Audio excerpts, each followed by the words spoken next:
Muito bem, quero te dar as boas-vindas a esse bate-papo, esse momento, onde nós vamos conversar um pouquinho sobre a manutenção do amor dentro da imersão à oficina do casamento.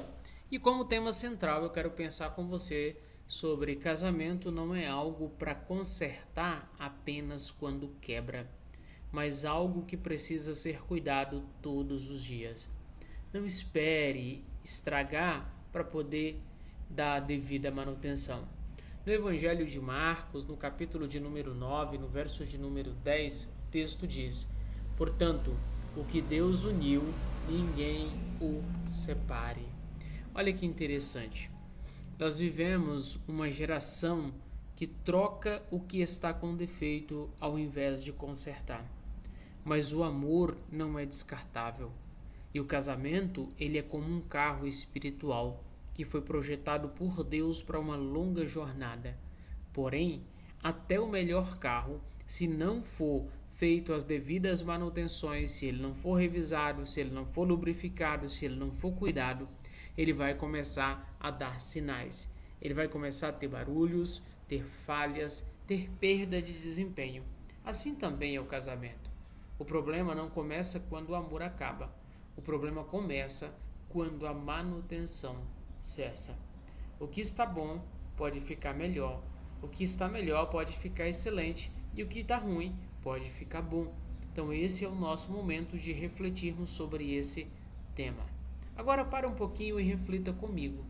Imagina um carro, né? Até contei essa metáfora no encontro com você, que foi adquirido com alegria, tudo funcionando perfeitamente, o motor roncando, o cheiro é novo, o caminho é promissor, mas o tempo passa e a poeira do caminho se acumula, o óleo envelhece, os pneus se desgastam, pequenos ruídos surgem e, se ignorados, eles acabam se tornando grandes problemas. Assim é o casamento, assim é o relacionamento conjugal. O motor é o diálogo, o combustível é o amor e a paciência, o freio é o domínio próprio e o volante é o Espírito Santo que direciona o caminho. E quando um casal decide entrar na oficina, não é sinal de fraqueza, é sinal de maturidade. O problema não está em precisar de conserto, mas sim em insistir em continuar rodando com o motor batendo. Isso tudo representa não só uma crise conjugal, não é só uma crise interpessoal, mas primeiro uma crise intrapessoal. Porque antes de um casamento quebrar, alguém dentro dele já se quebrou, alguém dentro dele já se perdeu. Muitos cônjuges vivem uma crise intrapessoal dentro de si, de falta de identidade, de culpas não curadas, de traumas de infâncias, de necessidade de controle ou até mesmo de feridas emocionais não resolvidas. E isso tudo transborda na crise interpessoal, que é uma comunicação agressiva, um distanciamento emocional ou uma falta de admiração, e aí gera silêncios que gritam. Por isso que a restauração conjugal começa em cada indivíduo antes de ser feita no casal. Por quê? Porque o amor não morre, ele adoece. Imagina uma planta, e o amor é uma planta viva, é como uma planta viva. Se falta luz, pode ser atenção, se falta água ou adubo, essa planta começa a murchar. Não porque deixou de existir, mas porque foi negligenciada. Muitos dizem, o nosso amor acabou, mas na verdade o amor adoeceu pela falta do cuidado diário. E como todo corpo doente, ele precisa ser levado à oficina para reabilitação, a oficina da alma, onde Deus é o mecânico mestre. E é por isso que o nosso desafio com vocês, trilharmos essas 12 semanas juntos.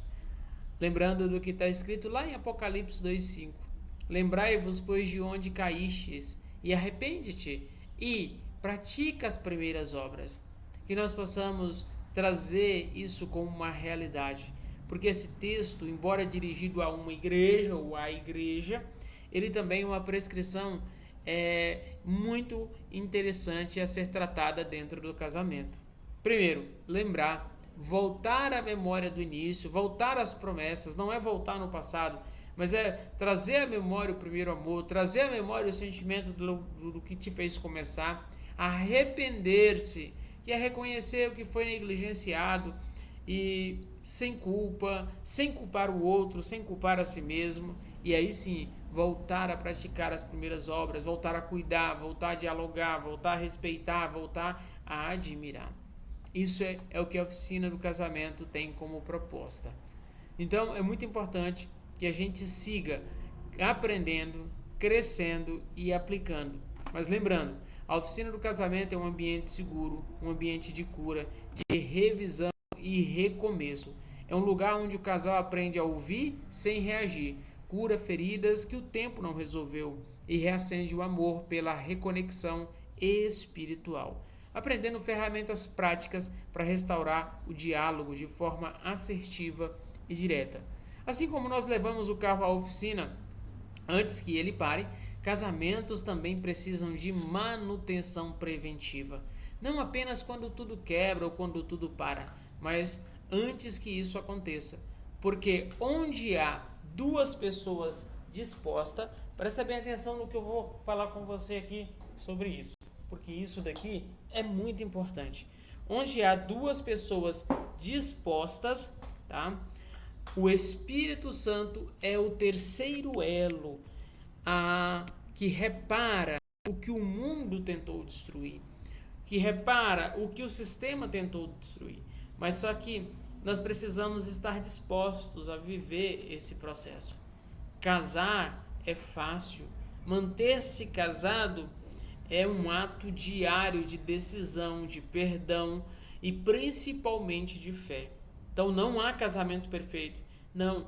A nossa missão com você aqui não é ao final dessas 12 semanas você sair daqui com um casamento perfeito. Mas há casamentos curados, há casamentos tratados, há casamento restaurado pela graça. E a boa notícia é, Deus acredita no seu casamento, mesmo quando você já não acreditava. Essa é a mensagem que eu quero deixar para você aqui hoje, para que nós possamos, com amor, com carinho, com muito respeito, darmos esse passo e vivermos esse processo transformacional. Afinal de contas, é por você, é pela sua família, é pelo seu casamento. Quer saber mais sobre a oficina do casamento? Então nós encontramos do lado de cá, dentro da imersão de 12 semanas, transformando o seu casamento em 12 semanas.